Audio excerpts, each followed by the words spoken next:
அழைக்கும் நபரின் எண்ணானது ஸ்விட்ச் ஆஃப் செய்யப்பட்டுள்ளது.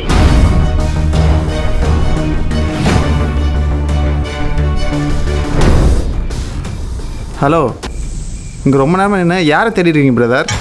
இல்லை, பிரியாணி ஒருத்தர் ஆர்டர் பண்ணியிருந்தார். லொக்கேஷன் வந்துட்டு கால் பண்ணால் ஃபோன் சுவிட்ச் ஆஃப்னு வருது. அவர் வேற ஸ்ட்ரீட்டோட நேம் மட்டும்தான் மென்ஷன் பண்ணியிருந்தார். எந்த அப்பார்ட்மெண்ட்டு, டோர் நம்பர் என்ன எதுவுமே மென்ஷன் பண்ணவே இல்லை. இதில் வேற அவர் பே பண்ணாமல் என்னோடய காசு கொடுத்துட்டு வாங்கிட்டு வாங்க, இங்கே வந்து நான் கொடுக்குறேங்கிற மாதிரிலாம் சொன்னார்.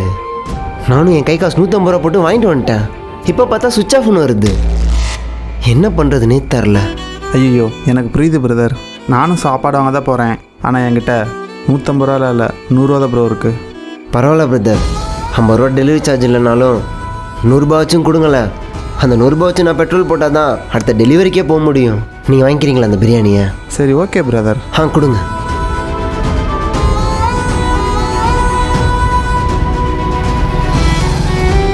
Thanks brother.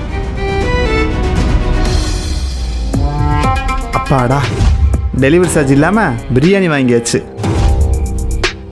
என்ன இது கம்மியாக இருக்கு?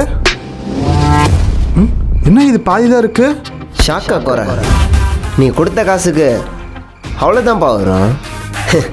இந்த சீனில் எப்படி நீ ஏமாத்திடுவோன்னு எல்லாருமே நினச்சிருப்பாங்க. ஆனால் ஏமாந்தது நீ தான்னு இப்போ அவங்களுக்கு புரிஞ்சிருக்கும். நீ ஆர்டர் பண்ண ஃபுல் பிரியாணி என்கிட்ட தான் இருக்குது, அது ஆஃப் பிரியாணி. மற்றவனை ஏமாற்றணும்னு நினச்சா கடைசியில் நம்ம தான் ஏமாந்து போவோங்கிறது உனக்கு வாழ்நாள் ஃபுல்லாக ஞாபகம் இருக்கணும்னா நீ இதே தின்னு.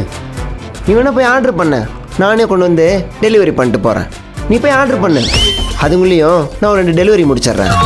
அப்போ நான் டெலிவரிக்கு போடலாமா?